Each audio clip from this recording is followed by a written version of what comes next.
예, 우리 잠깐 같이 기도하시겠습니다. 자비로우신 우리 아버지 하나님, 오늘도 이렇게 한자리에 같이 모여서 성경으로 궁금한 것을 풀 수 있게 해주신 것을 감사합니다. 이 시간 주 성령께서 함께 해주시고 우리의 마음을 열어주시고 또 하나님의 말씀을 바르게 깨달아 알 수 있도록 함께 해주시고 도와주시옵소서. 또 이곳에 참석하지 못한 형제자매들도 어디 있든지 주님께서 지켜주시고 도와주시옵소서. 오늘 모든 시종 주 성령께서 함께 해주시고 도와주시기를 간절히 의지합니다. 고마우신 우리 구주 예수 그리스도 이름으로 기도하옵나이다. 아멘.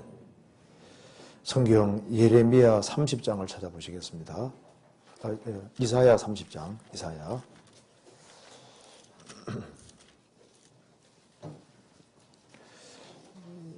이사야 30장 8절입니다. 30장 8절 제가 읽겠습니다. 이제 가서 백성 앞에서 서판에 기록하며 책에 써서 후세에 영령이 있게 하라. 대저희는 패역한 백성이요 거짓말하는 자식이요 여호와의 법을 듣기 싫어하는 자식이라. 그들이 선지자에게 이르기를 선견하지 말라. 선견자에게 이르기를 우리에게 정직한 것을 보이지 말라. 부드러운 말을 하라. 거짓된 것을 보이라. 너희는 정도를 버리며 첩경에서 돌이키라. 이스라엘의 거룩한 하신 자로 우리 앞에서 떠나시게 하라 하는도다. 20절 보시겠습니다. 주께서 너희에게 혼란의 떡과 고생의 물을 주시나 내 스승은 다시 숨기지 아니하리니 내 눈이 내 스승을 볼 것이며 너희가 우편으로 치우시든지 좌편으로 치우시든지 내 뒤에서 말소리가 내 귀에 들려 이르기를 이것이 정론이 너희는 이리로 행하라 할 것이며. 거기까지입니다. 오늘 좀 질문이 좀 좋은 질문들이 많이 나와 있는데 질문하신 분이 여기 와 있어야 되는데 그죠?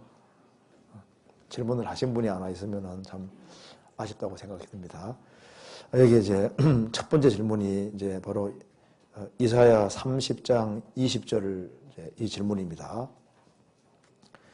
주께서 너희에게 혼란의 떡과 고생의 물을 주시나 내 스승은 다시 숨기지 아니하시리니 내 눈이 내 스승을 볼 것이며.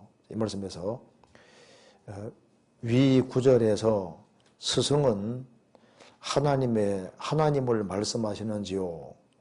이 구절을 어떻게 해석하고 이해하는지 알고 싶습니다 하는 질문입니다. 네, 왜 이 말씀이 이제 기록이 되어 있냐면 이유가 있습니다. 이사야 30장 이제 1절부터 쭉 읽어보면은 이스라엘 백성들이 살아계신 하나님을 의지해야 되는데 에집트를 의지하고 에집트 파라오 왕을 기대고 있는 겁니다. 그래서 살아계신 하나님께 피해야 되는데 에집트에 피하고 에집트 파라오 왕에게 기대기 때문에 이제 하나님께서 이들이 얼마나 심판받을지를 말씀하셨습니다. 30장 3절에 그러므로 바로의 세력이 너희 수치가 되며 애굽의 그늘의 피함이 너희 수욕이 될 것이라. 이 말대로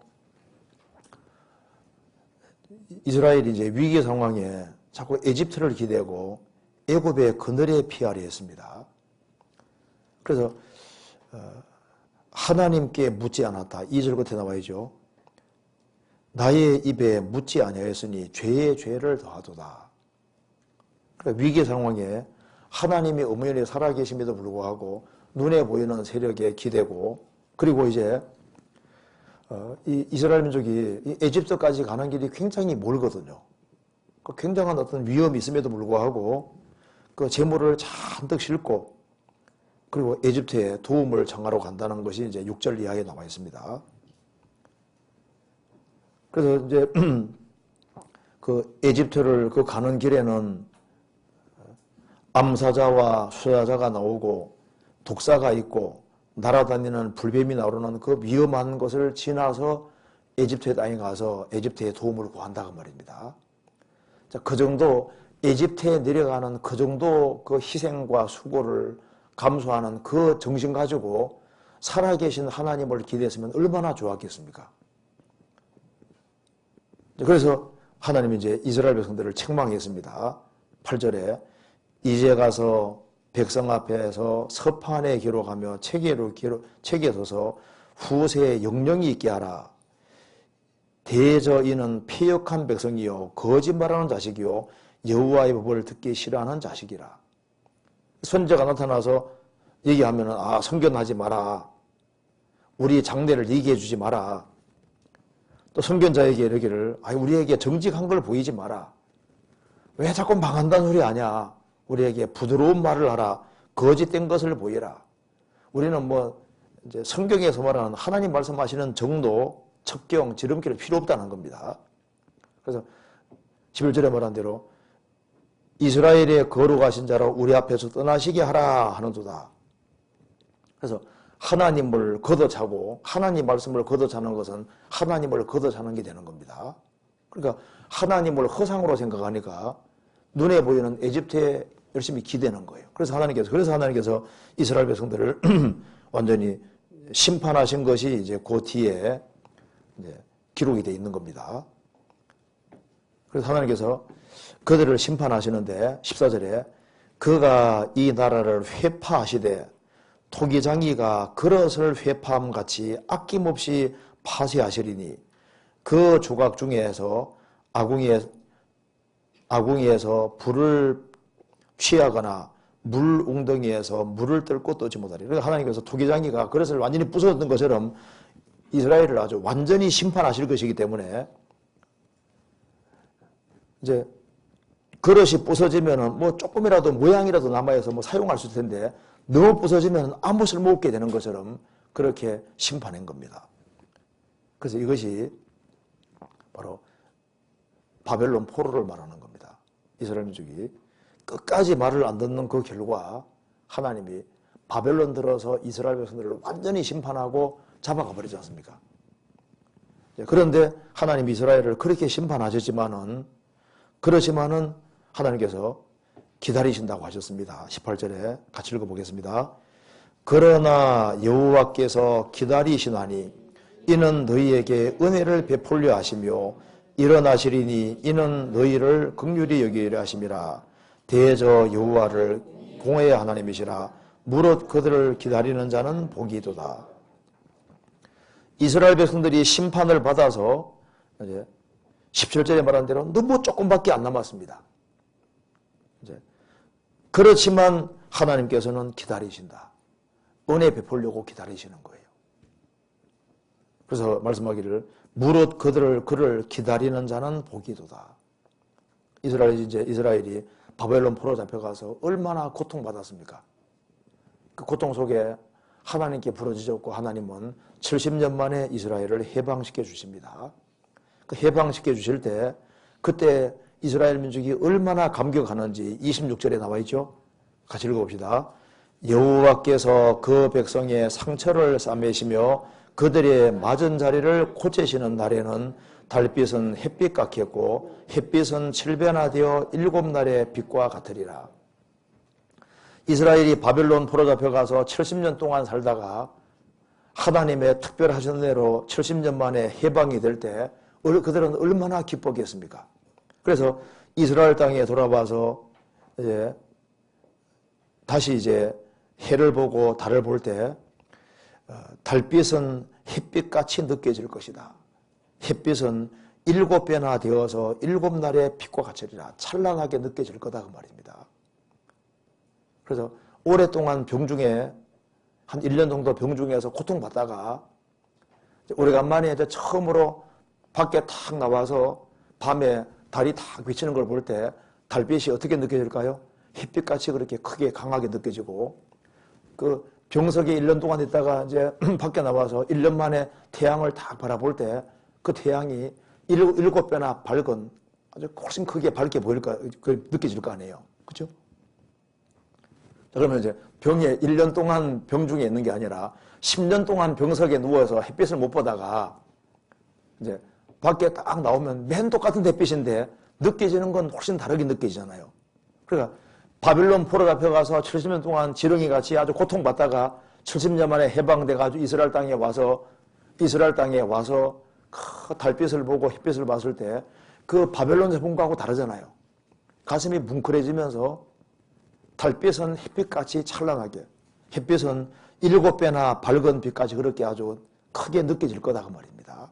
이걸 이제 배경으로 하고 있는 겁니다. 그래서 이제 이스라엘이 하나님께 불순종한 죄로 이제 에집트 바벨론에 붙잡혀 갔지 않습니까? 그 바벨론 붙잡혀 가서 이스라엘 민족이 지렁이 같다는 말씀대로 얼마나 고통받았는지 모릅니다. 20절 다시 봅시다. 그래서 주께서 너희에게 환난의 떡과 고생의 물을 주시나, 이스라엘이 바벨론 포로 잡혀가서 얼마나 환난받고 고생받은지 모릅니다. 그래서 환난의 떡과 고생의 물을 주시나, 이게 실제로 맞는 얘기입니다. 환난의 떡, 고생의 물, 요거 잠깐 찾아봅시다. 열왕기상 22장 봅시다. 열왕기상 22장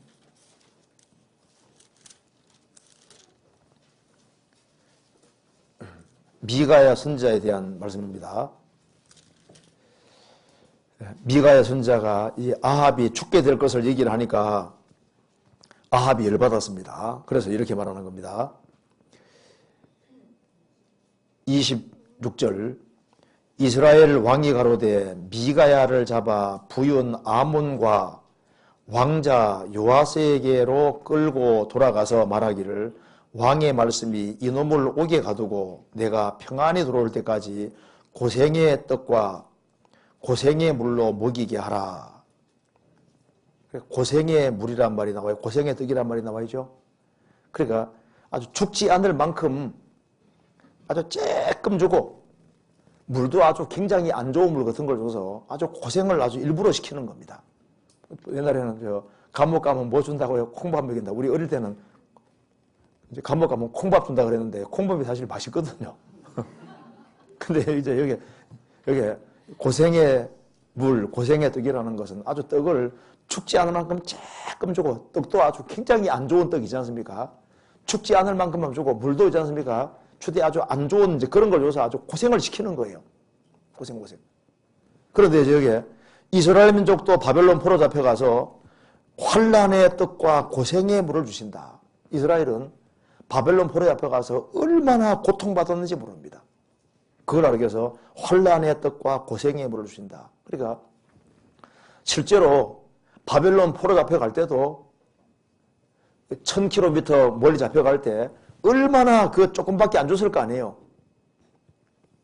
물도 좋은 거 줬겠습니까? 그리고 이제 바벨론 포로 잡혀가서 이사야 41장에 지렁이 같은 너 야곱아, 정말 비참하게 된 겁니다. 이제 이국 땅에서 포로 생활하는 것은 진짜 비참한 거예요. 그렇지만은 내 스승은 다시 숨기지 아니하리니 내 눈이 내 스승을 볼 것이며, 그래서 이 이스라엘이 바벨론 포로 잡혀갔을 때도 하나님이 다니엘 같은 선지자를 세워주셨지 않습니까?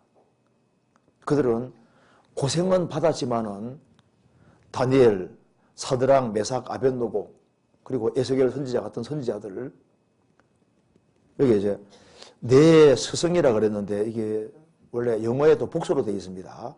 내 스승들을 숨기지 아니할 것이다. 그러니까 이스라엘 민족은 70년 포로 생활하면서 그래도 그나마 어디에서 위로를 받았을까요?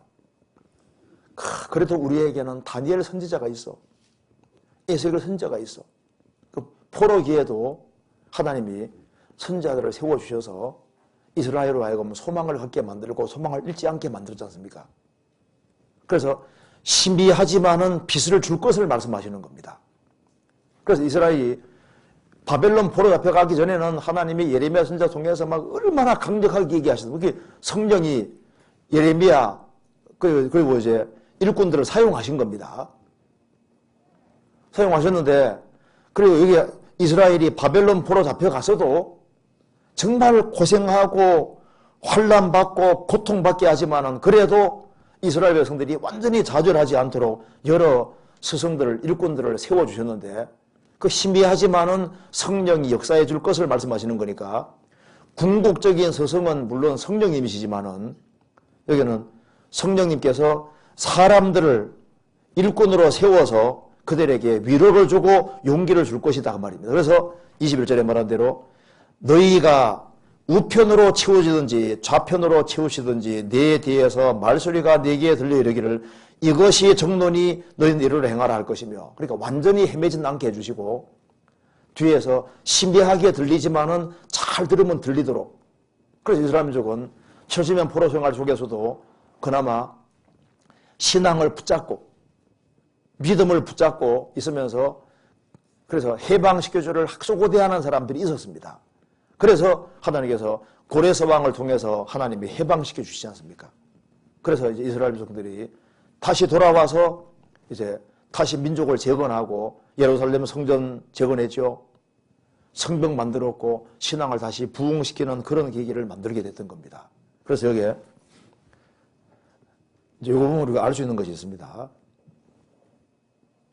이스라엘이 그렇게 말을 안 들으니까 하나님이 환난의 뜻과 고생의 물을 주시잖아요. 그처럼 구원받은 사람도 말 안 들으면은 하나님이 징계로 죽지는 않게 하셔도 특별히 아주 환난과 고생을 주셔서 아주 어렵게 하시는 그러면서 여호와께서 기다리신다.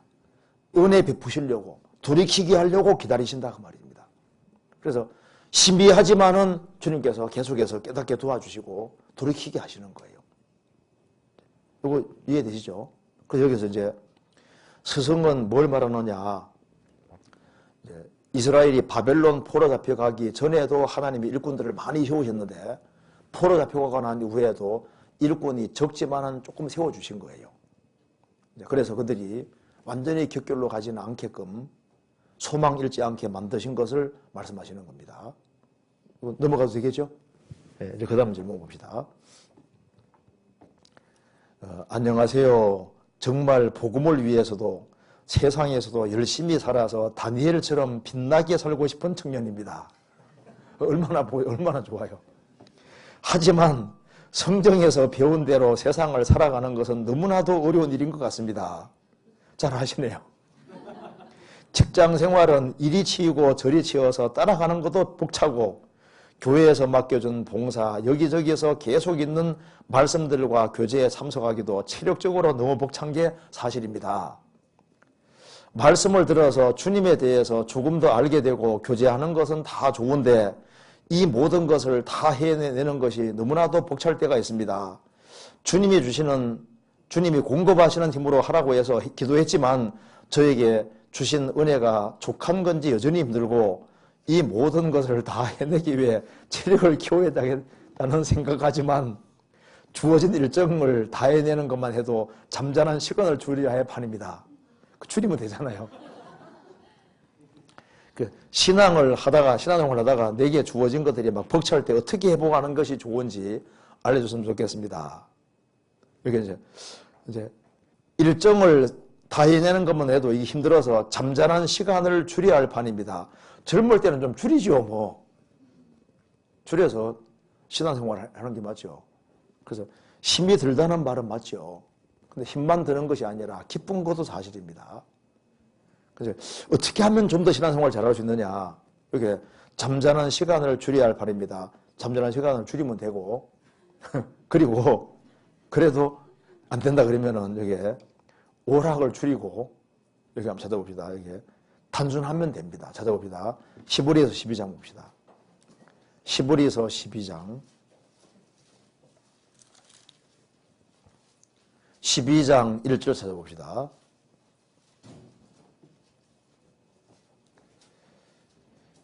이러므로 우리에게 구름같이 둘러싼 허다한 증인들이 있으니 모든 무거운 것과 얼매이기 쉬운 죄를 벗어버리고 인내로서 우리 앞에 당한 경주를 경주하며, 그러니까 이제 여기에 신앙의 경주를 하는 데 있어서 모든 무거운 것과 그래야 되죠. 무거운 것을 짊어지고는 다른 박질을 못합니다. 그러니까 이제 이스라엘이 에집트에 살 때 무거운 짐을 지고 살았다고 했습니다. 근데 하나님이 무거운 멍에에서 해방시켜 주지 않았습니까? 해방시켜 주시고 이제 주님이 새로운 멍에를 짊어지고 오시는데 모든 무거운 것을 짊어지고 있으면 다른 박질을 하기 힘들어요. 그러니까 우리가 이제 구원받고 잘 생각해 보면은 직장 생활을 하는 데서 힘든 거, 또 교회 생활하는 데서 힘든 거, 또 내가 무슨 직분 같은 거 맡은 것이 있으면 힘든 것이 있을 거 아니에요. 근데 사실은 주님이 짊어지어 주는 것만 짊어지고 하면은 그렇게 크게 힘들지 않습니다. 근데 문제는 우리가 짊어지고 있는 짐을 체크를 쫙 해보면은 이게 주님이 짊어지우신 것이 아닌데, 직장에서 짊어지운 것도 아닌데 내가 짊어지지 말아야 될 짐을, 무거운 걸 짊어지고 있을 수 있다니까요. 그죠? 그러니까 쓸데없는 짐을 짊어지는 경우도 있거든요. 그 짐 중에 염려라는 짐도 있습니다. 그러니까 염려하지 말아야 될 걸 괜히 짐을 짊어져서 힘든 경우도 있잖아요. 그러니까 주님이 짊어지어주는 짐을 짊어지면은 성경에 분명히 말씀하시기를 내 멍에는 쉽고 내 짐은 가볍다고 했거든요. 그렇지 않습니까? 주님이 짊어지어주는 짐이 이게 무거운, 주님이 그 사람 견딜 수 있는 범위 내에서만 짐을 지어주시니까 과도한 짐을 짊어지는 분이 아니지 않습니까? 분량 이상의 짐을 짊어지울 리가 없습니다. 그렇잖아요. 그리고 주님께서 분량 이상의 짐을 짊어지시면 틀림없이 새 힘을 또 주시는 거예요. 주님은 과도한 짐을 안 짊어지십니다. 그러니까 무슨 일을 시킬 때는 힘을 주시고 시키시는 거예요. 그렇죠? 그러니까 이제 교회를 이제 맡는 것도 마찬가지입니다. 어떤 교회를 담당하게 하면은 그 감당할 수 있는 힘도 주시는 거예요. 그렇잖아요. 그러니까 교회를 맡을 때도 그렇고 교구를 맡길 때도, 이제 교구 맡길 때 힘이 들지라도 주님이 맡기셨으면요, 또 감당할 수 있는 힘도 또 주신다니까요. 청년들도 마찬가지인 겁니다. 힘을 주시거든요. 그러니까 이제 주님이 힘을 주시는데, 주님이 짊어지시는 짐은 분명히 성경에 말씀하기를 내 짐은 쉽고 내 짐은 가볍다고 말씀하셨기 때문에 어린 나이에게 쌀까마 짊어지운 분이 아니지 않습니까? 근데 우리가 이제 짐을 짊어질 때 잘 생각해 보면은 주님이 짊어지운 짐이 아닌데 이건 벗어도 되는 짐인데 괜히 짊어지고 있는 짐이 있을 수 있는 거예요. 그러니까 성경에서 말씀하기를 모든 무거운 것을 벗어버리고, 그러니까 신앙생활은 최대한 간소화시켜야 됩니다. 간소화. 그리고 얼매이기 쉬운 죄를 벗어버리고라고 했는데, 그러니까 이게 이제 얼매이기 쉬운 죄라 그랬죠. 그 죄는 줄이 달려요. 죄에는 줄이 붙어 있습니다. 줄이. 이거 잠깐 좀 찾아봅시다. 잠언 5장 보시겠습니다. 잠언 5장 22절입니다.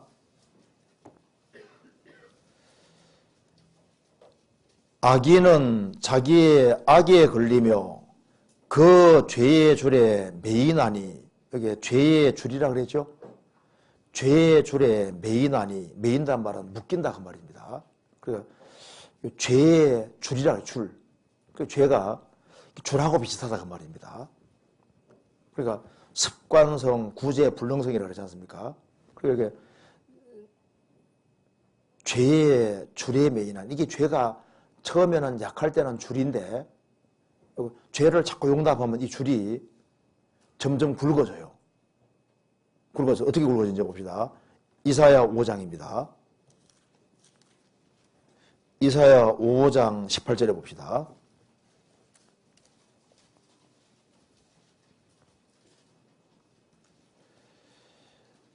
(18절에) 거짓으로 끈을 삼아 죄악을 끌며 술의 줄로 함같이 죄악을 끄는 자는 화 있을진저. 거짓으로 끈을 삼아 죄악을 끌며 술의 줄로 함과 같이 죄악을 끄는 자. 끈이 굵습니까? 술의 줄이 굵습니까? 술의 줄이 굵잖아요. 그러니까 이제 처음에는 이게 끈인데 조그마한 죄를 달고 다녔는데 죄를 계속 달고 다니다 보니까 이게 이제 죄가 너무너무 눈덩이처럼 불어나니까 이게 앵간한 줄로는 못 끌고 가니까 이제 굵은 수레줄로 끈다. 그 말은 무슨 말입니까? 조그만한 죄였다가 죄가 발전돼 가는 사람은 화가 있다 그 말입니다. 그리고 죄가 점점 굵어져서 죄 그 사람 딱 묶어버리는 거예요. 그러니까 죄에 묶이면은 이제 신앙생활이 힘들어지는 거예요. 그러니까 왜 이 신앙생활이 이제 이 재미가 없냐 하면은 죄의 줄에 매이나니. 그 죄의 줄에 매이고 세상 줄에 죄의 줄만 아니라 세상에 뭔가 줄 같은 게 있는 줄에 딱 묶이면은 신앙생활이 이게 재미가 없어져 버리는 겁니다. 그래서 이 세상이나 세상에 있는 것들을 사랑치 말라. 사랑하는 사람은 묶이는 사람입니다. 누구든지 이 세상을 사랑하면 아버지 사랑이 그 속에 있지 아니하니 이는 세상에 있는 모든 것이 육신의 정욕과 안목의 정욕과 이성의 사랑이니 다 아버지께로 쫓아온 것이 아니요 세상으로 쫓아온 것이니라. 그러니까 세상의 줄에 묶이고 세상 사랑에 묶이면은 그러면 이제 아버지 사랑이 요 속에 없으니까 신앙생활이 힘들어지니까 아이고 왜 이렇게 주일이 빨리 다가오나? 왜 수요일이 이렇게 빨리 오지? 또 수요 설교는 또 왜 그래 길어? 또 이게 뭐 구역 모임도 있고 저 모임도 있고 무슨 모임도 이렇게 많고 또 오늘 또 2시에 또 지름단 모임도 있대. 또 아침에 성경 공부도 있고 아니 뭐 여기는 뭐 모임이 이렇게 많아. 그러니까 또 봉사는 또 왜 그렇게 많아? 다 왜 문제가 되냐 하면은요. 줄에 묶이면은 이게 힘들어지는 거예요. 줄에 안 묶이면요. 주일 말씀 들을 때도 막 시간 가는 줄 모르죠. 뭔가 얽힌 것이 있으면은 지루하고 힘들어지게 되는 거예요. 힘이 없게 되는 거라고요. 그래서 이제 우리가 이제 신앙생활을 잘하기 위해서는 먼저 주님이 짊어지오는 짐을 딱 짊어지라고 생각이 됩니다. 그리고 직장생활하는 속에서도 너무 직장생활에서 충실해서 내가 하지 말아야 될 것도 막 마음이 막 너무 좋아서 막 사장님이 시키니까 막 오만 걸 다 해가지고 사장님의 종은 돼 있는데 주님 종은 안 되는 그것도 합당하지 않거든요. 그러니까 적절하게 균형을 잘 맞춰야 되는 거예요. 너희는 값으로 산 것이 되었으니 사람의 종이 되지 말아야 하지 않습니까? 우리는 직장 생활을 해도 여전히 주의 종에 속하는 거예요.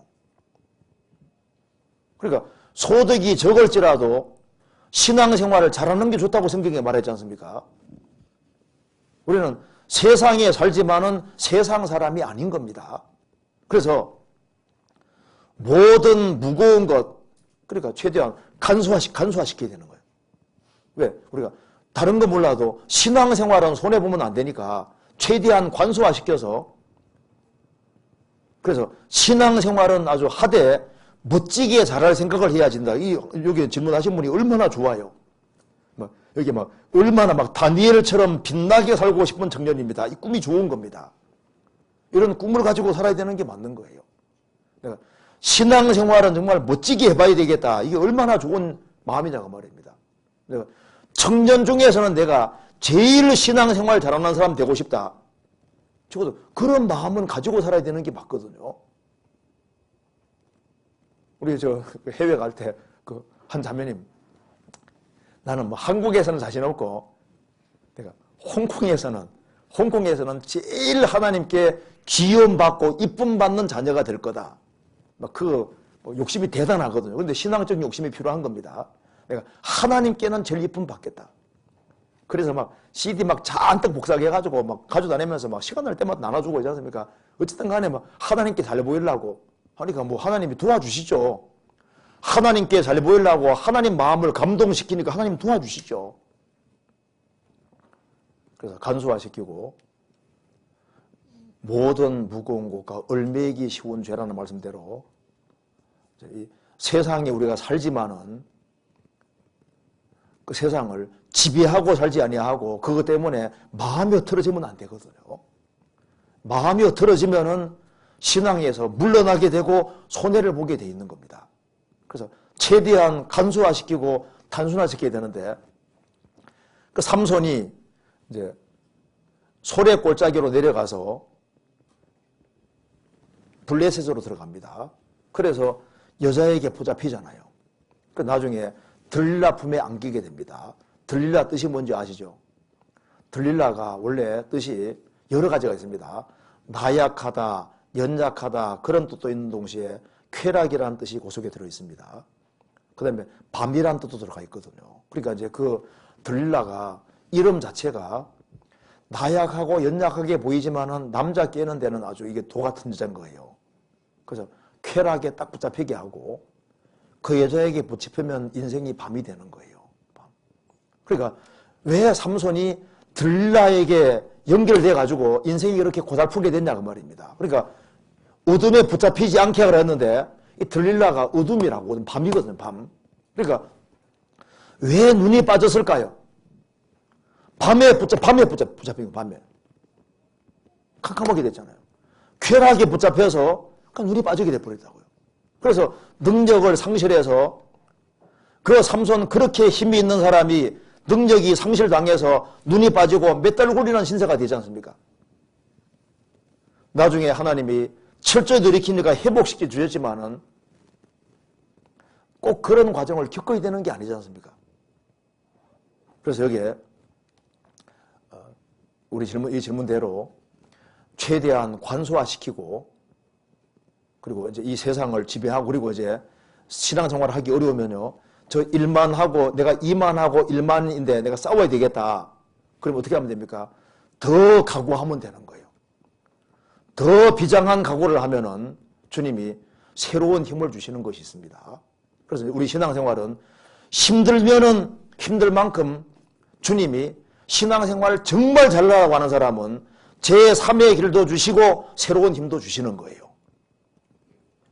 그리고 신앙생활을 정말 잘하라는 마음을 가지고 있으면 직장생활이 힘들어도 신앙생활 잘하는 마음을 가지면 주님께서 감동을 시켜주셔서 다른 길로 이끄신다니까요. 눈에 딱 뜨이게 만들고 다른 길로 인도하셔서 신앙생활을 멋지고 잘할 수 있게끔 엮어가시는 거예요. 하나님 살아계시잖아요. 그리고 그 사람이 신앙생활을 정말 잘할 수 있도록 새로운 힘을 주시는 것이 맞다 그 말입니다. 오직 여호와를 앙망하는 자는 새 힘을 얻으리니 이 말이 맞는 거예요. 새로운 힘이 있습니다. 그래서 성령님이 성령의 능력이라는 능력, 성령이 힘이고 성령이 도와주시는 거예요. 그래서 이제 이 질문이 아주 좋은 질문이라고 할 수 있는데요. 우리 신앙생활 속에서 우리가 신앙생활을 더 멋지게 더 잘해야 되겠다. 그런 각오 갖는 이 모습이 정말 주님 보시기에 아름답고 좋으리라고 생각을 합니다. 그래서 우리 이렇게 생각하면 맞습니다. 내가 뭐 돈도 없고 가진 것도 없고 뭐 참 없지만은 내가 하는 신앙생활 하나는 멋지게 해보자. 내가 한번 하나님께는 칭찬 받아보자. 하나님 앞에 정말 잘했다는 소리 한번 들어보자. 이런 욕망이 정말 좋은 소원이거든요. 그렇죠? 에이, 뭐 다른 사람들 열심히 안 하던데 뭐 나라고 뭐 꼭 그렇게 열심히 할 필요가 있을까? 이런 생각하면 마귀에게 속는 겁니다. 그래서 우리 시대에 적당하게 살아가는 사람, 대충 살아가는 사람 본받지 말고 신앙생활에 눈에 불을 켜고 하는 사람, 그런 사람들을 본받고 그렇게 살아가려는 마음을 갖는 것이 이게 진짜 잘하는 겁니다. 그 다음 질문 보겠습니다. 그 다음 질문. 잠언 28장 8절 써봅시다. 잠언 28장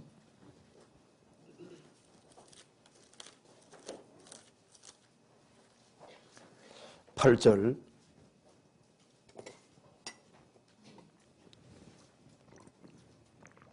제가 읽겠습니다. 중한 별리로 자기 재산을 많아지게 하는 것은 가난한 사람 불쌍히 여기는 자를 위하여 그 재산을 저축하는 것이니라. 이 질문에서 라는 말씀을 읽다가 궁금한 것이 생겼습니다. 질문 첫째, 여기에서 가난한 사람 불쌍히 여기는 자가 하나님인가요? 아니면 문자 그대로 가난한 사람을 불쌍히 여기는 자인가요? 누가 맞는 것 같아요? 그렇죠. 불쌍히 여기는 사람이죠. 성도 말하는 겁니다. 중한 별리로 자기 재산을 많아지게 하는 사람은, 그러니까 막 남에게 억울하게 해서 돈을 많이 버는, 끌어모으는 사람입니다. 그 사람은 가난한 사람 불쌍히 여기는 자, 가난한 사람을 불쌍히 여기는 사람이지 않습니까? 특별히 참 성도가 가난한 사람 불쌍히 여기지 않습니까? 그래서 가난한 사람 불쌍히 여기는 자, 정말 가난한 사람들을 도와주고 바르게 세우려는 사람들을 위하여 그 재산을 저축하는 셈이 된다 그 말입니다. 그 사람 그 재산이 결국은 자기 것이 결국은 안 된다 그 말입니다. 중한 별리로 아주 그 악을 사용해서 번 돈은 길게 못 가고 날아갈 거다 그 말입니다. 그걸 말하는데 질문 두 번째, 문자 그대로 사람이라면은 우리 주변에는 부정한 방법으로 재산을 축적하는 사람들의 재산이 실제로 자선을 베푸는 사람에게 이동되는 것을 보기가 힘든데요. 이 말씀을 어떻게 받아들여야 할까요? 여기 이제 돈을 버는데 사람들이 꼭 부정한 방법으로만 돈 버는 게 아닙니다. 세상에 부자가 괜히 부자 되는 게 아니에요. 부자 중에 보통 부자들은요, 이제 뭐 이렇게 사기치고 이런 사람 말고 진짜 부자들은요, 얼마나 검소한지 모릅니다. 얼마나 돈을 아끼고 그 성공하기 위해서 남보다 잠 덜 자고 얼마나 부지런한지 몰라요. 그래서 부자가 달래 부자 되는 게 아니거든요. 그리고 부자 되기 위해서 막 공부도 열심히 하고 막 착같이 몰고 새벽같이 뛰고 이렇게 해서 부자 된 사람도 많습니다. 그러니까 부자 되는 것 자체가 죄가 아니거든요. 문제는 뭐냐 하면은 부정한 방법으로 돈을 끌어들이는 사람들, 열심히 많이 버는 것처럼 보이지만 때가 되면요 그냥 휙 날아가 버리는 거예요. 길게 못 간다 그 말입니다. 성경 한번 찾아봅시다. 여기 먼저 잠언 20장 찾아봅시다.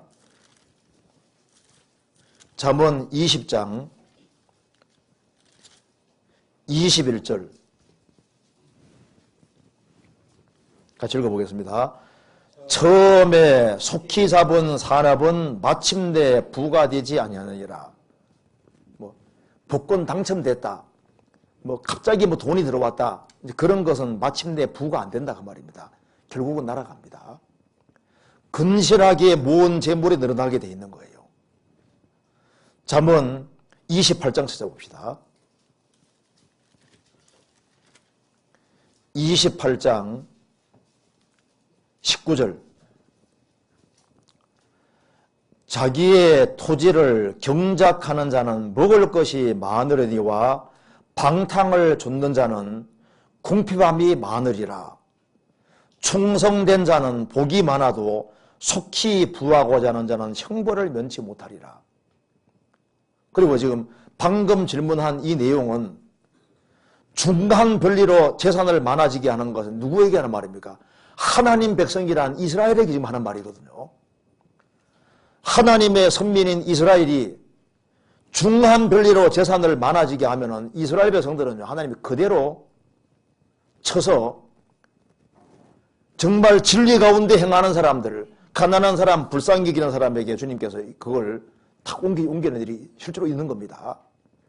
이방인들은 막 사기치든 어떻게 하든 간에 막 재산 끌어모으든 주님께서 잠깐 봐주는 일이 있습니다. 이스라엘은 신정이기 때문에 하나님이 직접 간섭하시고 항상 개입하셨던 거예요.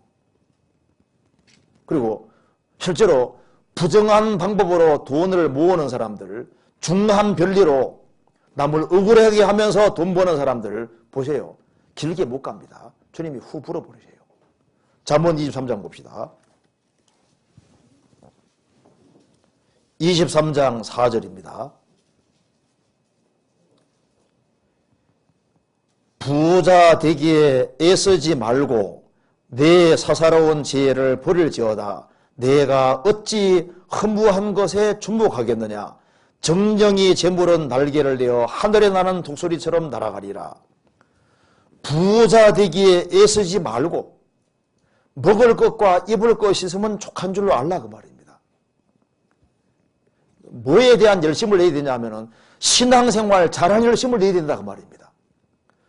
부자 되기에 애쓰다가 신앙생활에는 손해보는 사람이 얼마든지 있습니다. 부자 되기에 쓰지 말고 내 서사로운 지혜를 버릴지어다.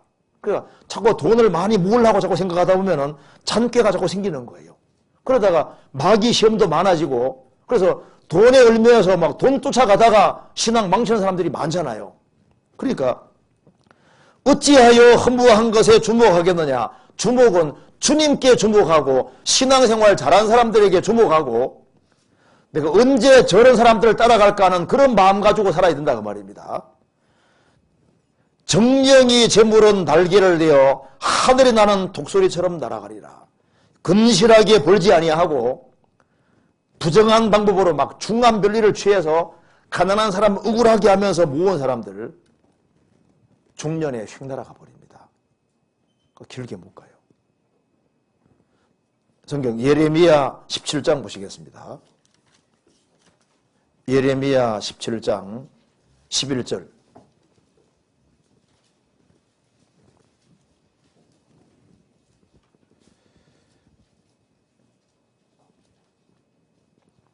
불의로 치부하는 자는 자고새가 낳지 아니한 알을 품은 같아서 그 중년에는 그것이 떠나겠고 필경은 어리석은 자가 되리라. 올바르지 않은 방법으로, 바르지 않은 방법으로 치부, 돈 버는 사람은 자고새가 낳지 아니한 알을 품은 같아서, 자기가 낳지 아니한 알을 실컷 품어주면은 다 키워놓으면 중년에 휙 날아가 버리잖아요. 자기 것이 안 되잖아요. 그것처럼 그 중년에는 그것이 떠나겠고 필경은 어리석은 자가 되리라. 불의로 치부하면 결국은 자기 것이 안 된다 그 말입니다. 그러니까 처음부터 근실하게 벌 생각을 해야 되고, 정직하게 벌라고 생각해야 되고, 소득이 적을지라도 의를 겸하고 정직하게 근실하게 버는 길을 택해야 되고, 부정한 방법으로 돈을 많이 끌어모으면은 그건 결국은 신앙생활 잘하는 사람, 그 사람에게 넘어가는 꼴이 될 거니까 그 길을 택하지 말으라고 지금 경고하고 있는 말씀인 겁니다. 실제로 이 부자들 보면요, 정말 근실하고 성실하게 버는 사람들이 있습니다. 그런 거 말고 아주 잠벌이 굴려서 아주 짧은 시간 내에 일확천금 누리는 식으로 해서 남을 우울하게 하면서 이렇게 모은 사람 있지 않습니까? 그거 보세요. 길게 못 가요. 결국은 날아가 버리잖아요. 왜냐하면 배후에 하나님이 계셔서 그런 겁니다. 그 다음 질문 보겠습니다. 이 질문이 참 이게 좋은 질문 같습니다. 제가 읽어보겠습니다. 안녕하세요. 저는 구원을 받은 후 특별히 징계를 많이 두려워하고 있는 형제 성도입니다. 고난은 좋은 것이지만 징계는 제 잘못으로 인한 것이기에 징계가 두렵습니다. 그런데 요나가 기도를 하는데 자신의 상황을 고난이라고 하는 말씀을 보면 의문이 생깁니다. 고난과 징계는 어떻게 구분하고 받아들여야 하는지요? 그러니까 요나가 물고기 뱃속에 들어간 것이 징계였느냐 고난이었느냐 하는 그 질문, 참 중요한 질문이잖아요. 이 질문이 참 이게 성경 열심히 읽어서 그런 것 같은데 이 질문 참 좋은 질문이잖아요. 한번 제가 생각을 해봅시다. 여기 먼저 저는 구원을 받은 후 특별히 징계를 많이 두려워하고 있는 성도입니다. 이거 진짜 이게 맞는 겁니다. 특별히 징계를 많이 두려워하고 있는 성도입니다. 이래야지 맞는 거예요. 징계를 많이 두려워한다는 말이 맞습니다. 이렇게 해야지 맞습니다. 왜냐하면 징계가 정말 무서운 거거든요. 사람들은 에이 뭐 징계 그까지 징계 생각하는데 천만의 말씀입니다. 하나님이 실제로 징계를 하시는 분이지 않습니까? 그 징계를 하시는데 왜 징계를 두려워해야 되냐면은 작은 죄는 주님이 막대기로 때리고 큰 죄는 책찍으로 때리는데 막대기 맞으면 아프죠? 책찍 맞으면 어때요? 안 맞아봤잖아요. 책찍 맞으면요, 책찍이 얼마나 아픈데. 그러니까 이 징계 받을 때 눈물이 빠져나오는 정도가 아니라 주님이 책찍이라는 말을 사용한 이유가 있습니다. 그 징계가 아주 얼마나 아플 것을 말씀하는 거예요. 얼마나 고통스러운지를 말씀하고 있는 겁니다. 책찍 한번 맞으면요, 안 맞으려고 하죠. 어떤 사람은 감옥 갔다 오지만 하는데 감옥 들어가면 며칠 지나가 봐요. 무조건 나오려고 합니다. 왜냐하면 감옥이라는 건 좋은 데가 아니지 않습니까? 그리고 책직 끝까지 맞아보지만 하는데 맞아본 사람은요, 징계는 받을 것이 아니라고. 징계는. 그리고 여기가 두려운 마음 갖는 것이 이거 얼마 맞는 거예요. 우리 시대는 정말 징계를 겁을 안 내는데 당장 안 온다고 좋아할 거 없습니다. 주님이 딱 모아서 때가 되면 정확히 징계 내립니다. 징계는 있습니다. 성경 한번 찾아봅시다. 먼저 시편 89편 보시겠습니다.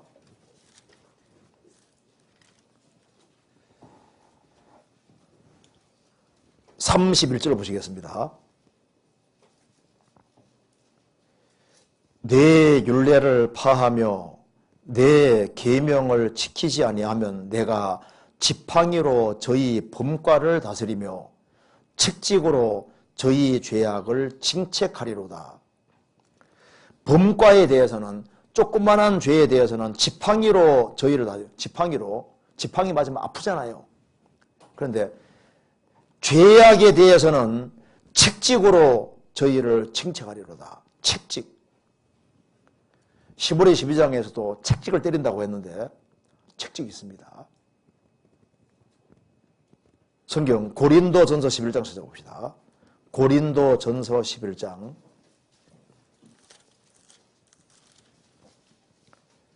11장 30절 한번 같이 읽어보겠습니다. 같이 읽겠습니다. 이러므로 너희 중에 약한 자와 병든 자가 많고 잠자는 자도 적지 아니하니. 고린도 성도 중에 죄를 지어서 너희 중에 약한 자가 많았다. 그리고 병든 자가 많았다. 심지어 잠자는 자, 징계로 죽은 자도 적지 않았다. 주님이 징계로 죽이는 경우도 있다고 말입니다. 그러니까 이게 이제 징계를 참 두려워한다. 맞아요. 그러니까 구원받고 신앙생활은 무조건 조심해서 하는 것이 최선입니다. 일단 조심스럽게 살아야 되는 거예요. 그러니까 뭐 다른 사람들이야 마음대로 뭐 죄 짓고 말든 가든 그건 그 사람이 이기고 우리는 무조건 조심해 살아야 됩니다. 언어와 행실에 최대한 조심해 살아야 되는 게 맞는 거예요. 그리고 여기 이제 고난은 좋은 것이지만 맞죠? 고난은 정말 좋은 겁니다.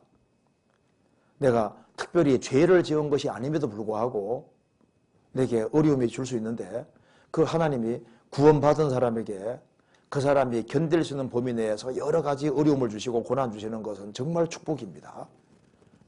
아브라함과 롯이 있는데 롯이 소돔에 들어갔지 않습니까?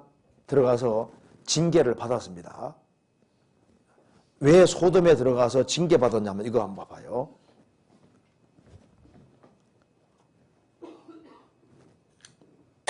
아브라함이 이제 아브라함하고 롯하고 같이 애굽에 들어갔습니다. 애굽에 들어갔는데 그 애굽에 들어갔다가 한동안 있다가 나왔는데 아브라함은 애굽에 나와서 신앙이 회복됐습니다. 근데 롯은, 조카 롯은 세상 사랑하는 마음이 들어와서 나중에 소돔으로 들어갑니다. 근데 소돔에 살다 보니까 전쟁통에 휘말려서 잡혀가잖아요. 단북쪽까지 잡혀갑니다. 여기 징계인 거예요. 애굽에, 여기 소돔에 안 살았으면은 겪지 않을 것을 겪게 됐잖아요. 그 징계거든요. 그러면은 이제 아브라함이 쫓아가서 이제 데려왔으면은 어떻게 됩니까? 어이구, 이제 아브라함 떠나가지고 혼났으니까 소돔에 들어가면 안 되지 않습니까? 안 되는데 여전히 또 소돔에 사는 거 봐요. 그러니까 징계받으면서도 징계받는지를 모르는 것도 그것도 징계라고요. 무슨 말이 되죠?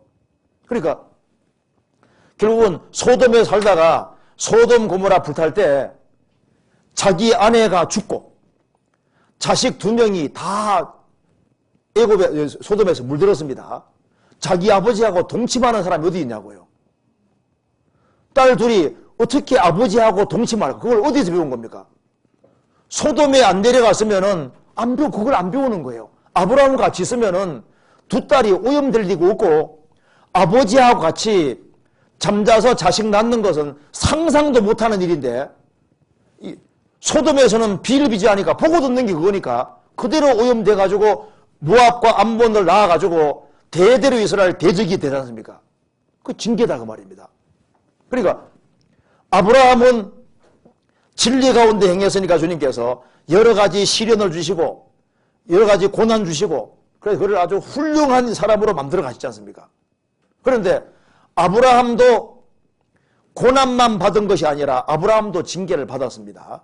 왜? 애굽에 내려가지 말아야 되는데 애굽에 내려가서 누굴 달고 왔습니까? 하갈 달고 왔잖아. 하갈을 달고 왔고 하나님이 분명히 사라 통해 자식 준다고 하셨는데 오래 기다려도 자식이 안 태어나니까 아내 말 듣고 하갈 취해서 잉태하면서부터 집안에 갈등이 생겼죠. 집안에 갈등이 생기고 분란이 생기고 결국에는 이스마엘 낳았는데 이스마엘 후예가 아랍 사람들이니까 이스라엘과 아랍이 막 철천지 원수가 되고 싸우게 되는 그 계기를 만들었으니까 엄청난 징계를 받게 된 거예요. 그러니까 시련은 시련대로 주시고 고난은 고난대로 주시고 또 징계는 징계대로 주시는데 징계를 안 받는 사람이 거의 없잖아요. 그러니까 징계는 다 받는 것이 그 말대로 구원받고 난 이후에 징계를 안 받는 사람들은 거의 없습니다. 여러 가지 면에서 징계를 받는 거예요. 그리고 여기 이제 고난은 좋은 것이다. 맞죠? 욥 같은 경우는 고난을 받은 겁니다. 10명의 자녀가 죽고 재산 날아가고 그거 다 주님께서 그건 정말 고난 주신 맞아요. 그래서 욥은 그런 고난을 통해서 정말 정금같이 된 겁니다. 나에 관한 길을 오직 그가 하시나니 그가 나를 단련하신 후에는 내가 정금같이 나오리라. 그 단련인 걸 알은 거예요. 정금같이 나온다. 그리고 리브가도 분명히 하나님 말씀하시기를 큰 자가 어린 자를 섬긴다고 하셨고 에서가 아니라 야곱이 축복받을 거라고 말씀해 주셨지 않습니까? 그대로 믿어야 되는데 리브가는 야곱을 사랑하고 아버지는 에서 사랑했으니까 장자 축복을 못 받을까 봐 머리에 서서 거짓말을 해가지고 아버지 축복을 받게 만들었지 않습니까? 그 거짓말을 고의적으로 해가지고 아버지 축복은 받았지만은 거기에 대한 징계는 받았잖아요. 그래서 야곱이 이제 도망가서 죽을 때까지 다시 못 받거든요. 그 징계잖아요. 그리고 라헬과 레아가 있는데 아버지의 드라빔을 라헬이 훔쳤습니다. 그잖아요. 휴대용 신을 훔쳤잖아요. 야곱이 뭐라 했습니까? 이것이 누구에게 발견되든지 그는 벌 받을 겁니다. 했지 않습니까? 오랫동안 갖고 다니는 게 맞을 겁니다. 언제 징계 받았습니까? 베냐민 놓을 때. 베냐민을 낳을 때 아기를 낳으면서 죽는 고통 받으면서 죽잖아요. 아기 낳으면 죽는데 그때 뭘 생각했을까요? 아이고 이건 내가 드라빔 훔친 죄다. 그게 포함되어 있다고 생각했을 거 아니에요. 그러니까 징계는 있다고 말입니다. 근데 이게 이제 질문 내용은 고난은 좋은 것이지만 징계는 제 잘못으로 하는 것이기 때문에 징계가 두렵습니다. 그런데 이제 요나가 기도를 하는데 자신의 상황을 고난이라고 하는 말씀 보면 의문이 생긴다고 말입니다. 찾아봅시다. 요나서 한번 찾아봅시다.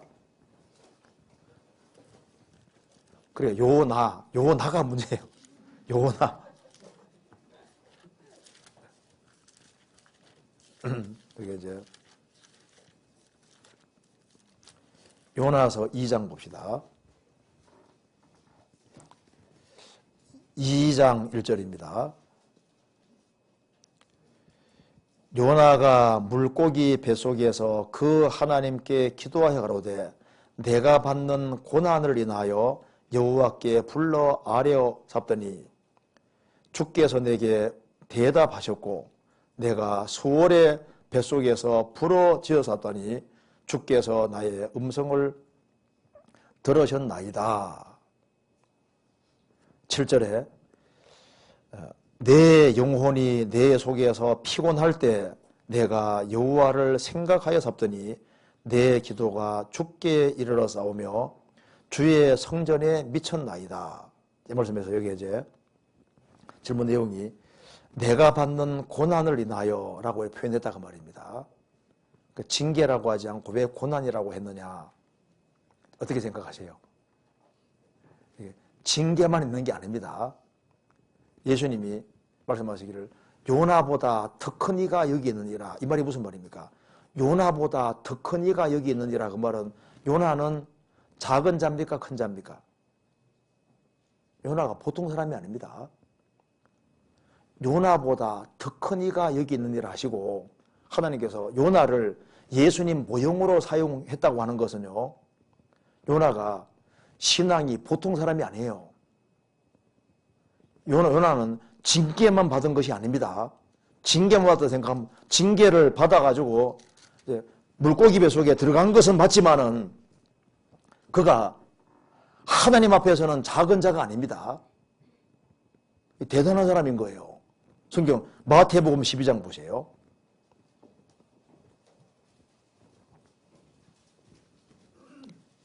(12장) 39절입니다.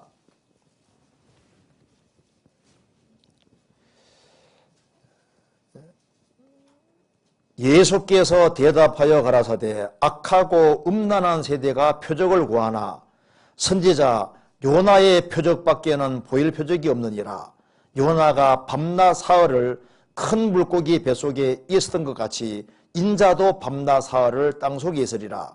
심판 때 니느웨 사람들이나 이 세대 사람을 정죄하리니 이는 그들이 요나의 전도를 듣고 회개하였음이니와 요나보다 더 큰 이가 여기 있으며 뭐뭐보다 더 크니 요나보다 더 크니 요나가 큰 자입니다. 요나가 그 하고 많은 사람 중에 하나님이 특별히 왜 요나를 예수님의 모형으로 사용하냐 그 말입니다. 그가 왜 이제 요나가 니느웨로 가기 싫어했냐면은 이 니느웨 사람들이 아시리아 사람들이 보통 사람들이 아니잖아요. 아시리아 그 고대 오리엔트 그 지역에서 고대 최대 큰 처음으로 아주 큰 대제국이 이룬 것이 아시리아 제국이거든요. 그 사람들이 얼마나 잔인한지 모릅니다. 이스라엘도 아주 괴롭힘을 많이 당했으니까 아시리아만 지긋지긋한 거예요. 그래서 지구상이 막 싹 없어지면 좋을 나라 생각하면 이게 아시리아니까 그 자기의 적국 중에 적국 이스라엘을 그렇게 괴롭힌 나라에 전도하라 그러니까 요나가 좋겠어요 싫겠어요? 싫은 거예요. 죽기보다 싫은 겁니다. 하나님이 가라고 하셨는데 에이, 나는 죽으면 죽었지 못 가. 그러니까 성질도 보통 사람이 아니죠. 그래서 불순종해서 저 반대쪽으로 지중해 바다 반대쪽으로 다시쪽으로 가는 배를 탄 겁니다. 그래서 하나님께서 보니까 얘 봐라. 그리고 이제 하나님 가능 못 보게 하려고 저 배 밑창에 내려갔잖아요. 그리고 이제 또 굴고 자는 거 봐요. 뭐 배짱도 보통 사람이 아닙니다. 그래서 하나님이 풍랑을 일게 해가지고 결국은 물고기 뱃속에 들어가게 했잖아요. 물고기 뱃속에 들어가서 죽을 고생을 한 겁니다. 그러니까 죽은 자와 똑같은 거예요. 그러니까 하나님 말씀 반대로 했다가 아주 혼났잖아요. 그러니까 징계만 받은 것이 아니라 징계인 동시에 또 한 면에서는 고난인 겁니다. 그러니까 한쪽 측면에서는 징계지만 한쪽 측면에서는 고난인데 왜냐하면은 물고기 뱃속에 들어갔다가 또 금방 끄집어낼 수도 있는데 사흘 밤낮을 반 잡아놓고 그 죽은 자와 똑같이 비슷하게 된 겁니다. 물고기 뱃속에 들어가면요, 제가 그 책을 한번 본 적이 있는데 굉장히 덥답니다. 물고기 뱃속에서 그 의식을 가지고 있으면서 그 더운 데를 3일 밤낮을 견디려면요, 죽은 자와 똑같이 되는 거예요. 그리고 막 얼마나 그러니까 여기에 얼마나 고통받은지 모른다고요. 그리고 요나가 물고기 뱃속에 들어갔다 나왔을 때 흔적이 생겼을까 안 생겼을까요? 예수님이 죽으시고 부활하셨을 때 못자국, 창자국, 흔적이 그대로 남았잖아요. 요나가 물고기 뱃속에 들어갔다 나왔을 때 흔적이 남은 겁니다. 제가 한번 글을 읽어드리겠습니다. 1891년 2월 영국의 포경선 한 척이 남대서양에서 고래 사용을 하고 있었습니다. 선원들은 멀리 바다를 유영하는 향유고래 떼를 발견하고는 두 척의 보트를 내려 고래 물이 가까이까지 다가갔습니다. 작사를 던지자 고래가 고통으로 몸부림을 폈습니다. 그러더니 이내 바다 속으로 사라져 버렸습니다. 선원들은 조금 있으면 고래가 수면 위로 떠오를 거로 생각했습니다. 그러나 고래는 선원들이 타고 있는 보트를 덮쳤고 그중 한 선원은 고래밥이 되고 말았습니다. 제임스 바틀리라는 선원이었습니다. 그날 밤 결국 죽어 수면 위로 떠오른 고래를 포획한 선원들은 분해 작업을 시작했습니다. 그 과정에서 고래의 내장이 조금씩 움직이는 모습을 목격하고 내장을 갈랐습니다. 놀랍게도 죽은 줄 알았던 제임스 바틀리가 기절한 채 살아있었습니다. 고래 뱃속에서 무려 15시간 동안이나 있었던 제임스 바틀리는 고래의 위액으로 인해 피부가 하얗게 탈색되고 온몸의 털이 모두 빠진 상태였습니다. 그는 한 달가량 치료를 받은 후 고래 뱃속에서의 경험담을 들려주었습니다. 그가 고래 입속에 들어가는 순간 작은 이빨에 찔리는 고통을 느꼈고 곧 내장으로 옮겨졌는데 그 안은 상당히 따뜻하고 소량의 공기가 들어있었다고 합니다. 그러나 내장이 수축하는 느낌을 받은 후에 정신을 잃고 말았다는 겁니다. 그리고 1909년에 사망한 그의 모병명에는 현대판 요나라는 글귀가 새겨져 있다고 합니다. 현대판 요나. 그러니까 향유고래는 목이 좀 크거든요. 보통 고래는 목이 작으니까 사람 못 삼깁니다. 새우 같은 걸 먹잖아요. 향유고래는 목이 크니까 사람 들어갈 수 있는 거예요. 들어가서 살았는데 이 제임스 바틀리는 고래 속에 들어갔다가 나와서 몸 자체가 평생 탈색이 돼가지고 색깔이 원설에 안 들어오는 거예요. 자, 그러면 생각해 봅시다. 요나가 이제 물고기 뱃속에 들어갔다가 나왔어요. 나왔으면은 3일 밤낮 동안 있었으니까 그게 죽을 고생했지 않습니까? 거기에 몸에 흔적이 남았을 거 아니에요. 그래서 물고기 뱃속에 딱 나왔을 때 모습 보면요 초라하게 바뀌었을 거 아니에요. 그 몸 가지고 갔을 거 아니에요. 그래서 이제 소리칠 때, 야, 이놈들아, 내가 여기 오고 싶어 온 줄 아냐? 내가 봐라. 이게 물고기 뱃속에 들어가서 나왔다. 봐라. 이놈들아, 내가 봐라. 너희들 40을 위해 망한다, 이놈들아. 하면서 소리쳤을 거 아니에요. 그러니까 만일 요나가 물고기 뱃속에 들어갔다 나왔는데 멀쩡하면요. 니네 사람들이 회개했을까요? 웃긴 소리 하지 마. 네가 무슨 물고기 뱃속에 들어가서 이렇게 할 거 아니에요. 드러나왔던 흔적이 명백히 남아있으니까 봐라 이놈들아 하니까 진짜구나 하고 있지 않습니까? 그러면서 어이구 하나님하고 이제 회개하잖아요. 그래 요나를 하나님께서 특별히 물고기 뱃속에서 사흘 밤낮을 집어넣은 것은 죽인 거나 마찬가지인 거예요. 그래서 주님께서 그가 징계로만 이렇게 뱃속에 들어간 게 아니라 하나님께서 뱃속에 집어넣어서 3일 동안 그렇게 고통받게 한 것이 뭐냐 하면은 그게 한쪽에는 징계지만 한쪽에는 엄청난 고난이었던 겁니다. 그러니까 그는 예수님의 고난에 참여한 사람이 되는 거예요. 무슨 말이 되죠? 물고기 뱃속에 3일 동안 들어가서 나옴으로써 예수님의 죽으심의 고난에 참여한 거라고요. 그러니까 바울 사도가 30년 이상 전도하면서 얼마나 많은 고난을 받았습니까? 그게 이제 그리스도의 고난에 참여한 겁니다. 그리고 여기 이제 모세 같은 사람이 40년 동안 이스라엘 백성 인도하느라 얼마나 고통받았습니까? 그게 그리스도의 고난에 참여한 것이었습니다. 그리스도를 위해 받는 능력을 더 기뻐했다고 되지 않습니까? 그러니까 요나가 물고기 뱃속에 들어가서 고통받은 이것도 징계만이 아니고 고난이 섞여 있는 것이 맞다 그 말입니다. 그러니까 고난이라고 표현한 것이 맞는 거예요. 이해되시죠?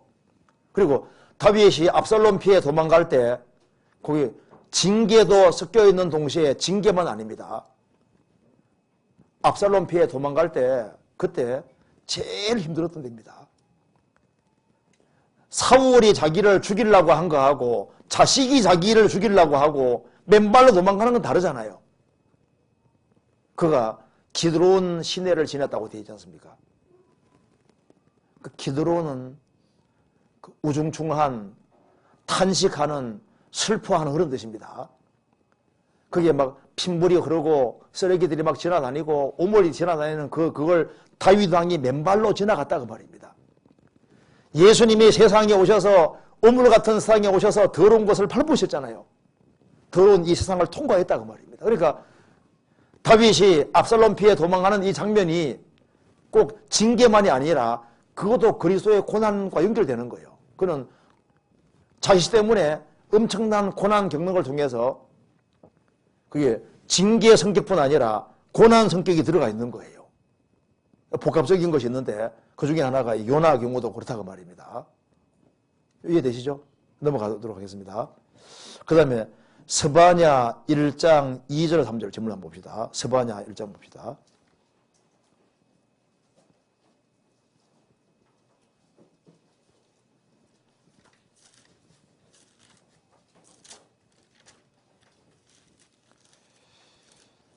스바냐 1장 제가 읽겠습니다. 2절 3절 제가 읽어보겠습니다.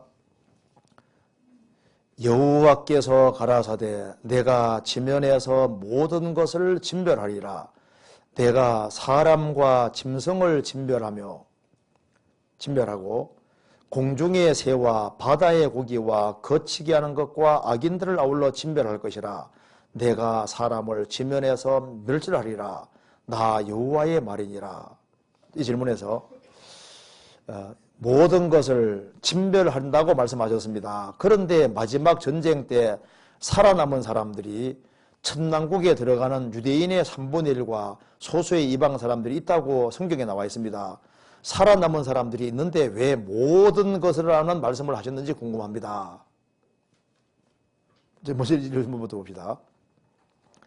모든 것을 진별한다고 했는데 왜 이스라엘 3분의 1은 살아 들어가고 이방인 소수가 들어가는데 안 맞지 않느냐.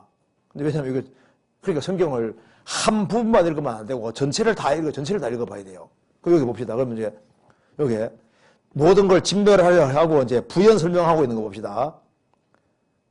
그 뒤에 4절. 내가 유다와 예루살렘 모든 거민 위에 손을 펴서 바알에 남아있는 것을 그곳에서 진별하며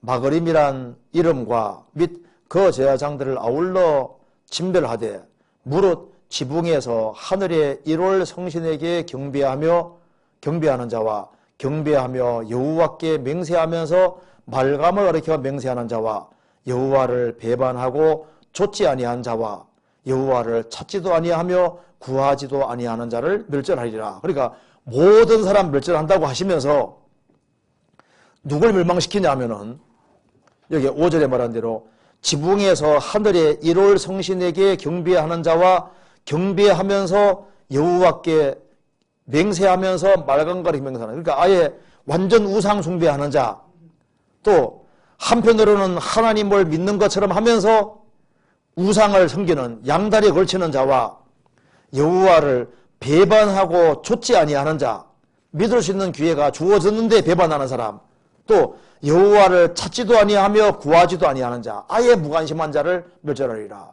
이 말은 그러면 구하고 찾는 사람은 멸절한단 말입니까? 안 한단 말입니까? 안 한단 말이에요. 여기 보면은 멸망시키는데 여호와를 찾지도 아니하며 구하지도 아니한 자를 멸망시킨다고 되어 있지 않습니까? 그러니까 모든 사람 중에 여호와를 찾고 구하는 사람은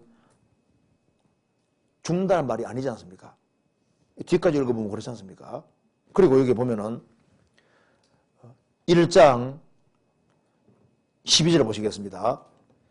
그때 내가 등불로 예루살렘을 두루서자 무릇 찢기같이 가라앉아서 중심에 스스로 이르기를 여호와께서는 복도 내리지 아니하시며 화도 내리지 아니하시리라 하는 자를 벌하리라. 그러면 여호와는 복도 내리고 화도 내리는 분이다 하는 사람은 안 죽는 거잖아요.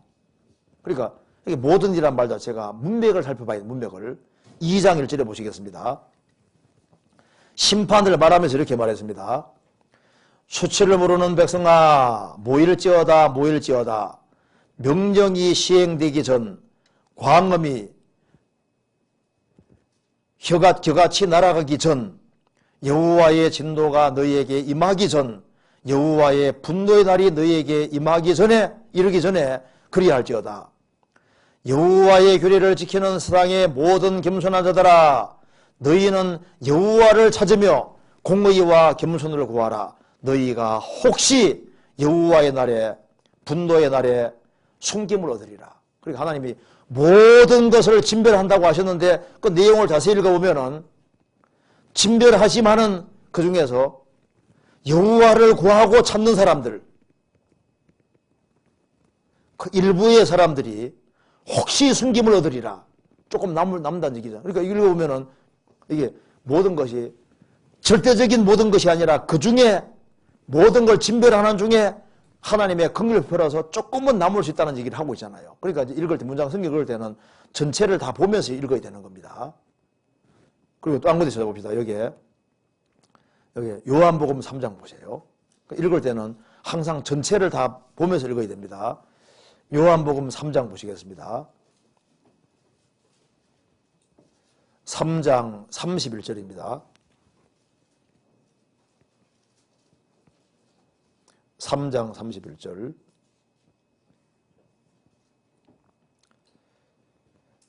위로부터 오시는 이는 만물 위에 계시고 땅에서 난 자는 아니는 땅에 속하여 땅에 속한 것을 말하느니라. 하늘로서 오시는 이는 만물 위에 계시나니 그가 그 보고 들은 것을 증거하되 그의 증거를 받는 이가 있습니까 없습니까?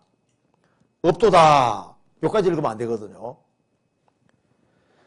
예수님이 그가 그 보고 들은 것을 증거하되 그의 증거를 받는 이가 없도다.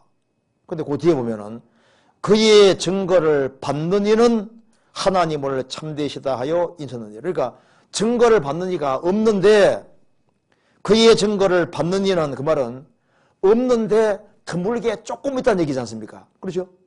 그러니까 문맥 읽을 때 이제 그렇게 전체를 항상 이렇게 확인해 가면서 이렇게 읽어야 되고, 그래서 성경은 전체 권 가운데 한 권이 있고 한 권 가운데 한 장이 있고 문맥이라는 게 있으니까 문맥 전체를 고려해서 읽어야 된다고 말입니다. 그 다음 질문 보면은요. 그리고 이제 또 질문 또 있습니다. 그 뒤에. 그리고 마지막 환난 기간을 감해 주셨다고 했던 말씀도 하나님은 시건치 않으신 분인데 기간을 감하셨다는 것이 이해되지 않습니다. 처음에 정하신 환난 기간이 모든 육체가 견디지 못하여 구원 얻을 육체가 없을 것이기에 환난 기간을 줄이신 것이라면 처음 기간에 설정에 실수가 있었던 것일까요? 처음부터 감한 기간으로 환난 기간을 정하실 수는 없었던 것일까요? 하나님 이렇게 따지듯이 막 질문한 것 같은데요. 여기 마지막 환난 기간을 하나님께서 감해 주셨다. 이게 하나님은 시건치 않으시는 분인데, 이 문장 잘 이해해야 됩니다. 하나님은 시건치 않으시죠. 시건치 않다는 뜻이 뭘까요? 성경에서 봅니다. 먼저 민수기 23장 찾아봅시다. 이게 무슨 뜻일까요? 민수기 23장 19절입니다.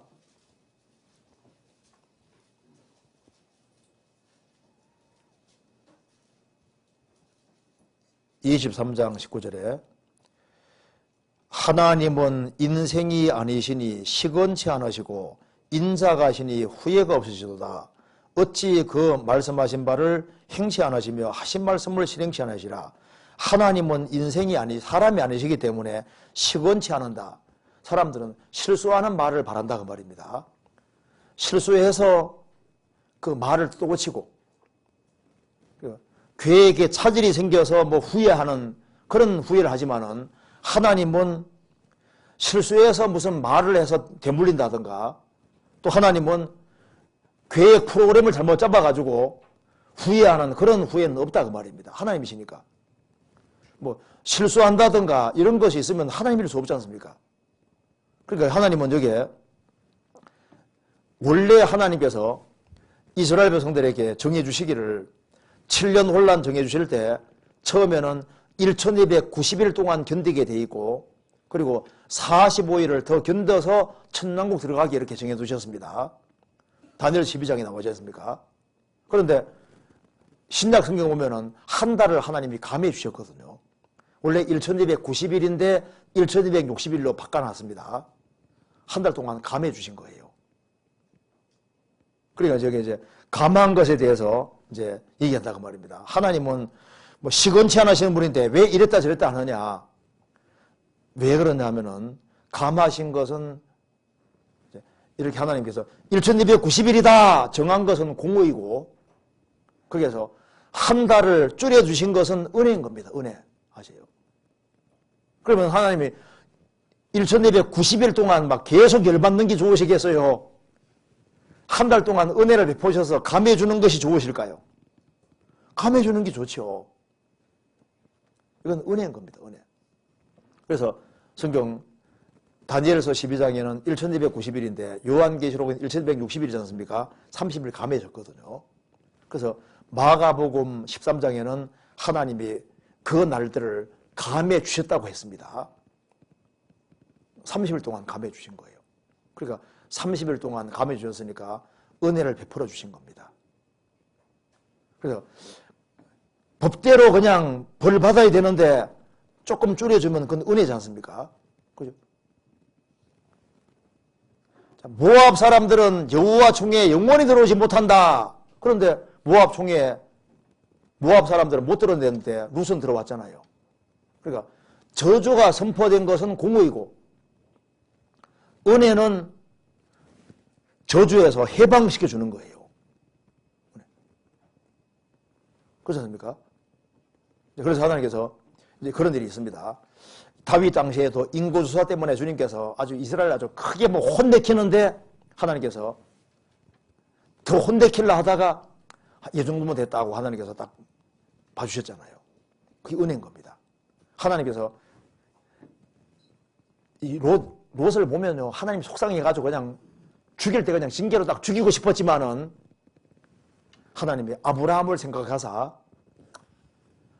죽으면은 징계로 물론 죽으면 롯은 하나님 앞에 가겠지만은 아브라함이 얼마나 상심할까 생각하셔서 아브라함 생각하사 롯을 심판해서 건져주고 죽지는 않게 하시지 않습니까? 그게 은혜인 겁니다. 은혜.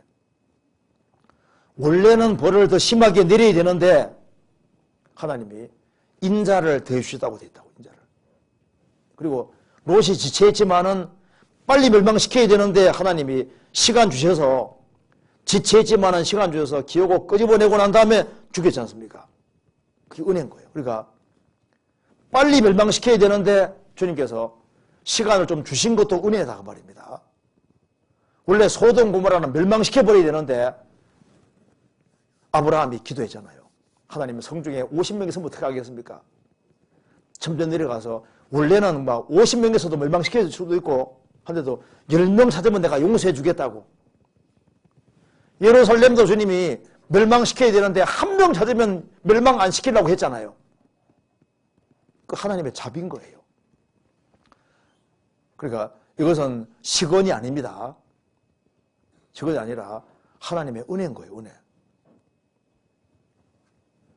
우리에게도 주님이 끊임없이 은혜를 베풀어주고 있습니다. 우리가 부족한 것이 얼마나 많아요. 그래서 주님께서 은혜 주시고 그래서 우리가 지금까지 신앙생활을 한 겁니다. 우리가 보면요, 하나님 막 구원받아서 우리가 막 공무원이 되노만 했으면 우리가 어떻게 살아남아요? 주님이 은혜를 베풀어 주시고 부족한 게 있지만 또 용서해 주시고 관용해 주시고 그렇게 해가지고 이제 끊임없이 은혜가 계속 내려지고 있는 거예요. 그렇게 이해하면 되겠습니다. 그 다음 여기에 이것도 좋은 질문입니다. 여기 한번 찾아봅시다. 누가복음 16장 찾아봅시다. 누가복음 16장 27절 28절 제가 읽어보겠습니다. 가로되 그러면 구하노니 아버지여 나사로를 내 아버지 집에 보내소서 내 형제 5이 있으니 저희에게 증거하게 하여 저희로 이 고통받는 곳에 오지 않게 하소서. 위 말씀에서 음부에 간 부자가 형제들이 이 고통받는 곳에 오지 않기를 원하는 이유가 궁금합니다. 먼저 형제를 사랑하는 마음으로 인해서 나는 이 음부에 있더라도 사랑하는 내 가족들만은 음부에 오지 않기를 간절히 원하는 마음에서 한 말이라면 지옥에도 사랑이 존재한다는 설명이 되는 것 같습니다. 연구를 많이 했네요. 과연 지옥에 서로 사랑하고 배려하는 것이 가능할까요? 그 뜨겁고 괴로운 곳에서 타인을 걱정하는 마음이 있을 여유가 있을까 하는 생각이 듭니다. 그리고 부자가 세상에 살았을 때 자신이 했던 말과 행동에 여기 이제 생각이 듭니다. 여기까지 이제 듭니다. 이렇게 질문했습니다. 그리고 부자가 세상에 살았을 때 자신이 했던 말과 행동에 영향을 받아 형제들이 음부에 오게 된다면은 형제들에게 원망 들을 것과 곤란한 상황에 처해질 것이 두려워한 말이라고 생각하는 것은 맞는 생각인지요? 이 생각은 너무 과한 것 같기도 하고 무언가 부자연스러운 느낌이 듭니다. 요컨대 사랑의 관점에서 한 말인지 이기적인 관점에서 한 말인지 어느 편에서 생각을 해도 이해가 잘 되지 않는 부분이 있습니다 하는 질문입니다. 좀 좋은 질문이죠. 여기 이제 부자가 음부에 떨어졌는데 음부는 아직 지옥은 아닙니다. 지금 영혼만 지금 가 있는 상태인 거예요. 영혼만. 아직까지 최후의 심판을 받지 않은 지금 중간 단계다 그 말입니다. 지옥 가 있는 상태가 아닌 거예요. 지옥은 세세토록 밤낮 결혼받는다고 했잖아요. 이건 이제 불속에서 호통하고 있지만은 음부는 쉽게 말하면 그런 겁니다. 죄 지으면 일단 붙잡아서 어디 갖다 둡니까? 구치소에 딱 집어넣잖아요. 구치소가 무서울까요? 재판받고 형무소가 무서울까요? 형무소가 더 무섭죠. 그러니까 이제 구치소는 일단 죽음 건너가면 일단 구원 안 받은 사람들 음부에 있습니다. 음부에도 불이 있다고 되어 있잖아요. 근데 이건 이제 약과고 진짜는 최고의 심판대 뵀을 때는 영혼 육체가 재결합이 된 상태에서 심판받고 불못에 들어가는 거예요. 지금은 아직 중간 단계다 그 말입니다. 근데 여기 이제 왜 내 형제 5이 있는데 저희로 이 고통받는 곳에 오지 않게 하소서. 지금 여기 부자가 죽음 건너갔을 때 한편으로는 형제들이 걱정됐다는 말도 맞습니다. 왜냐하면 이 고통받는 곳에 오지 않게 하소서. 고통이 얼마나 큰지 아니까 아직까지 인정이 있는 걸 볼 수 있지 않습니까? 인정이 있는 거예요. 그래서 형제들이 생각난 것이 맞습니다. 그런데 형제들을 걱정해서 한 것은 주된 것은 아닐 거고 더 주된 이유는 여기에 형제들을 만나면 큰일 나는 거예요. 형제들이 오면은 이 사람이 제일 먼저 죽었으니까 맏형님 같은데 맏형으로서 제일 부자였으니까 영향력을 제일 크게 미쳤을 거 아니에요. 그리고 이 거지가 앞에 있는데 이 거지 나사로에 대해서도 그렇게 인색했잖아요. 부자의 땅에서 떨어지는 것으로 배불리려 하며 심지어 개들이 와서 흔들하더라. 그러니까 이 부자는 거지도 불쌍하게 생각하지 않는 사람입니다. 그러니까 이거 봐서는 이 사람이 또 혀를 서늘하게 하소서 이 말 봐서는 혀로 죄를 많이 지었던 얘기잖아요. 혀로. 그러니까 동생들에게 상처도 많이 주고 부자로 생세하면서 형제들에게 뭐 할지 못하지 많이 했을 수도 있고 형제들에게 악을 많이 행했을 수도 있고 특별히 이 당시가 예수님 이제 그 당시니까요. 부자가 죽었으니까 예수 믿는 것을 제일 방대했을 수도 있습니다. 그리고 형제들이 예수 믿고 진리를 믿는 것을 제일 방해했을 수도 있는데 일단은 이제 죽음 건너와서 이제 형을 만나게 되면은 골치 아픈 문제가 생기는 거예요. 형님, 왜 내가 회당 열심히 나가고 신앙생활 좀 하려고 하는 걸 왜 막았어? 형이 동생들이 왔을 때 만나게 되면요. 자신이 비난받을 일을 생각하고 원망받을 일을 생각했을 때 그걸 제일 겁나는 것이 여기에 겁나는 것이 가장 가까운 사람이 형제지간이잖아요. 형제들이 내려왔을 때 같이 만나게 됐을 때 자기가 받을 비난과 자기가 만났을 때 면목이 없는 정도가 아니라 아주 심각한 문제가 생긴다는 걸 알고 있기 때문에 제발 형제들을 빨리 전도해가지고 형제들은 여기 아직 오지 않게 해달라고 이것이 사랑하는 마음이 거기에서요. 원망받을 일이 거기였습니까? 원망받을 일이 큰 거예요. 원망받을 일이. 그래서 성경에 말씀한 대로 죽음 건너가면 거기서 울며 이를 가리며 있으리라. 왜 이를 부득부득 갈까요? 분하여 이를 갈거늘. 내가 모처럼 믿으려고 했는데 믿지 못하게 막은 사람이 있다면요, 그 사람 향해서 영원히 이를 부득부득 갈 거 아니에요. 그러니까 이 부자는 죽음 건너갔을 때 나사로도 받고 기억하고 있잖아요. 형제도 형제 기억하는데 이제 형제들이 올 건데 생각하니까 큰일 나는 거예요. 큰일 난 거예요. 왜 오지 않게 해달라고 적극적으로 얘기했을까? 주된 이유는 사랑 때문보다는요, 형제들에게 들을 월문방, 여기 곤란한 상황, 곤란 정도가 아니라니까요. 여기 이제 절대 못 나올 세계에 들어갔으니까 여기에 만나서 내가 악영향 미치는 그 사람들을 만나서 영원히 대한다는 것이 얼마나 이게 무서운 얘기겠습니까? 그러니까 제발 여기 오지 않게 해달라고. 사랑 때문이라고 생각하기 어렵습니다. 뭐 그건 조금 있을지 몰라도 이제 여기 일단 중간 단계니까. 어쨌든 여기에 죽음 건너가면은 이게 상봉하는 곳이기 때문에 문제가 아주 심각해지는 거예요. 네. 그래서 여기 그 다음 질문들이 좀 있는데요. 우리 다음번에 이제 할 때는 1시간 반 정도씩 해가지고 주일날 한 달에 한 번씩 질의응답 할 때 1시간 반 정도로 해서 이렇게 끝내는 게 좋을 것 같습니다. 그래서 주일 말씀 끝나고 또 2시간 하는 것보다 1시간 반 정도 하고, 그 다음에 이제 뭐 청년회도 이렇게 모임이 있고 할 거니까 1시간 반으로 딱 끝내는 식으로 이렇게 하도록 하겠습니다. 오늘도 그냥 질문들이 더 있는데, 여기 이제 더 할까요? 지금 마실까요? 이제 미리 모범적으로 시범으로 해가지고 이 정도 하죠. 빨리 끝내는 게 좋죠.